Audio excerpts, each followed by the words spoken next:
We live with that self, with that ego. But there's something beyond our limited self that the mystics are hinting at. And when they talk about Adam's original image, Adam's original beauty, I think they're talking about a greater sense of awareness, a greater sense of being that sometimes we can plug into. How do we plug into that? Through meditation, through prayer, through falling in love, through being in nature. There's a way that we can expand the boundaries of ourself. And the mystics talk about this in terms of Adam's original light. Let's move on to number 6, which is really the main teaching I want to explore with you from the Zohar on the light. The Zohar is written in Aramaic, not in Hebrew. So this passage in the original is in Aramaic. I may refer to a couple of phrases, but we're going to work with the Hebrew here, number 6. As I said, the Zohar is a commentary on the Torah. So fittingly, the Zohar begins with a verse that we've seen. God said, "Let there be light," and there was light. Rabbi Yossi said, "That light was hidden away, and it is reserved for the righteous in the world to come, as has been established. For it is written, light is sown for the righteous." Okay, that we've seen already in the Midrash. The Zohar is repeating that Midrash, paraphrasing the Midrash. And notice now Rabbi Yossi's conclusion. That light never functioned in the world except for the first day. Afterwards, it was hidden away and performed no more. Okay, so there's this primordial light on day 1 of creation. The light was hidden away so that the wicked would not misuse it. It's a reward. If you lead a righteous life, you will inherit that light in the Garden of Eden after leaving this world. But it never functioned in the world, according to Rabbi Yossi. That light was so hidden, it never functioned after that first appearance. And notice his colleague Rabbi Yehuda now disagrees. This is really a dialogue between 2 rabbis, Rabbi Yossi and Rabbi Yehuda. And Rabbi Yehuda says, impossible.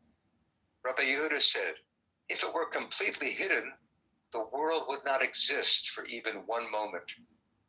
Rather, it was hidden and sown like a seed that generates offspring and fruit, and by which the world is sustained. There is not a day without something emerging from it into the world and sustaining all. And by this, the Blessed Holy One feeds the world. And everywhere the Torah is studied at night, one ray issues from that hidden light and is drawn upon those absorbed in her, meaning in Torah. As is written, by day Yud-Heh-Vav-Heh ordains his love, and in the night his song is with me. Since the first day it has not been revealed.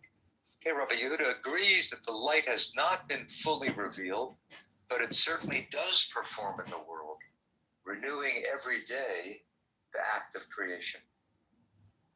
Okay, it's a wonderful dialogue here, a wonderful argument in the Zohar. Like the Talmud, the rabbis of the Zohar discuss and debate and argue with each other, trying to wrestle with each other, wrestle with the Torah. Rabbi Yossi said the light was hidden away, as we've seen in the Midrash. Rabbi Yehuda says impossible. So what is the light for Rabbi Yehuda? The light is energy. The light is the divine energy that animates the world. If that energy were withdrawn totally, the world would collapse. You could really think of this as energy and matter. What would matter be without energy? Right? According to physics, matter is actually frozen energy. If the energy were totally eliminated, matter would not exist either. Okay, so matter is some temporary form that the energy assumes. That's what a scientist would say. The Kabbalist is saying something similar, not identical, but similar. Without this divine light, without this divine energy, the world would collapse. The world would disappear. So the light has to be hidden, but it's hidden like a seed is hidden. It's planted in the earth. This light is within each and everything. And every day, one ray of that light shines into the world and sustains the world. Now what happens with Torah? One ray of light comes into the world every day. If you study Torah, especially at night, you gain greater access to the light.